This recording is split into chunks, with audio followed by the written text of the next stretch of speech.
নমস্কার বন্ধুরা, সবাইকে আমার চ্যানেলে স্বাগত। আমার আজকের রেসিপি বাঙালির অতি প্রিয় পায়েস বা পরমান্ন। যে কোনো শুভ কাজে প্রত্যেকের বাড়িতে কিন্তু এই পায়েস হয়ে থাকে। ভোগ প্রসাদেও কিন্তু আমরা সকলেই বানিয়ে থাকি। আমি কিভাবে পায়েস বানাই সেটাই আপনাদের সঙ্গে শেয়ার করব। শুরু থেকে শেষ পর্যন্ত ভিডিওটি দেখবার অনুরোধ রইল। পুজোর স্পেশাল পর্বে এটি হচ্ছে আমার প্রথম রেসিপি। শুরু করলাম পায়েস বা পরমান্ন দিয়ে। আমি প্রথমে দুধটাকে একটা পাত্রে ঢেলে নিয়ে এবার আমি গ্যাসে বসিয়ে দিয়েছি। দুধটা একটু গরম হোক, ততক্ষণ আমি একটু কড়াতে একটু ঘি দিয়ে দিই। প্রথমে অল্প করে ঘি দিয়ে দেব। তো ঘিটা দেখতেই পাচ্ছেন যে এটা ঝর্ণা ঘি। তো ওই ঘিটা একটু দিয়ে দিলাম। ঘিটা দিয়ে দেওয়ার পরে একটু নাড়তে হবে। নাড়ার পরে এইদিকে যে চালটা দেখতে পাচ্ছেন, এটা হচ্ছে গোবিন্দভোগ চাল। এবার সেই ঘিয়ের ওপরে এবার একটু তেজপাতা দিয়ে দিলাম। তেজপাতা দিয়ে একটু হালকা নাড়তে হবে।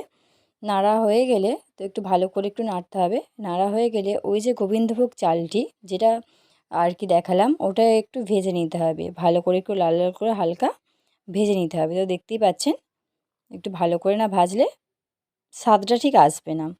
তো একটু ভালো করে ভাজাটা হোক।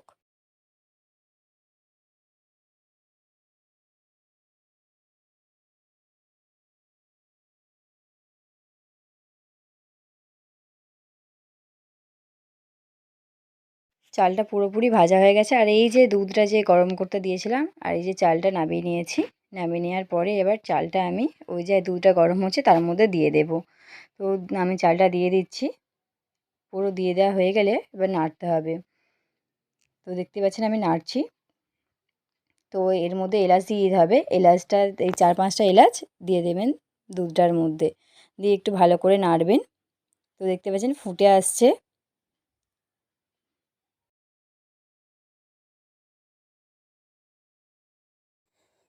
তো দেখতেই পাচ্ছেন এবার এইখানে কাজু কিশমিশটা দিয়ে দিতে হবে। তো এটা কেউ ভিজিয়ে রেখেও করে, তো আমি ভিজিয়ে রেখে করছি না, আমি দুধের মধ্যে এমনি দিয়ে দিচ্ছি।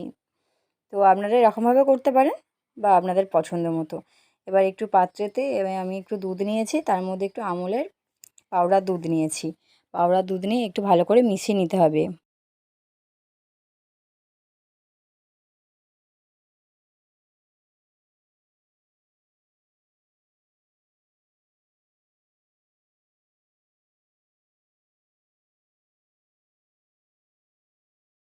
দুধটা পুরোপুরি মেশানো হয়ে গেছে। এবার আমি পায়েসের মধ্যে দুধটা ঢেলে দেব। দুধটা ঢেলে দিয়ে একটু ভালো করে নাড়তে হবে। তো এরপরে চিনিটা ঢেলে দেব। তো চিনিটা আমি ঢেলে দিচ্ছি। চিনিটা ঢেলে দিয়ে একটুখানি ভালো করে নাড়তে হবে।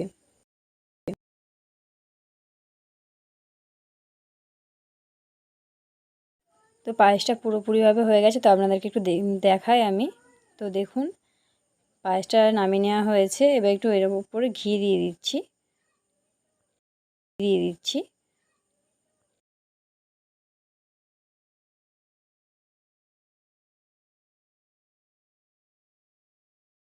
ভিডিওটি কেমন লাগলো কমেন্ট করে জানাবেন। আর এরকম নতুন নতুন রান্নার ভিডিও পেতে আমার চ্যানেলটিকে সাবস্ক্রাইব করে রাখুন।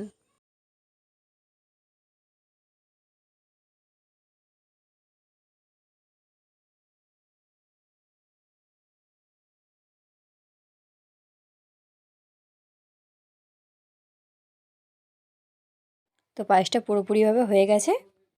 ভিডিওটি কেমন লাগলো কমেন্ট করে জানাবেন। আর এরকম নতুন নতুন রান্নার ভিডিও পেতে চ্যানেলটি অবশ্যই সাবস্ক্রাইব করে রাখুন।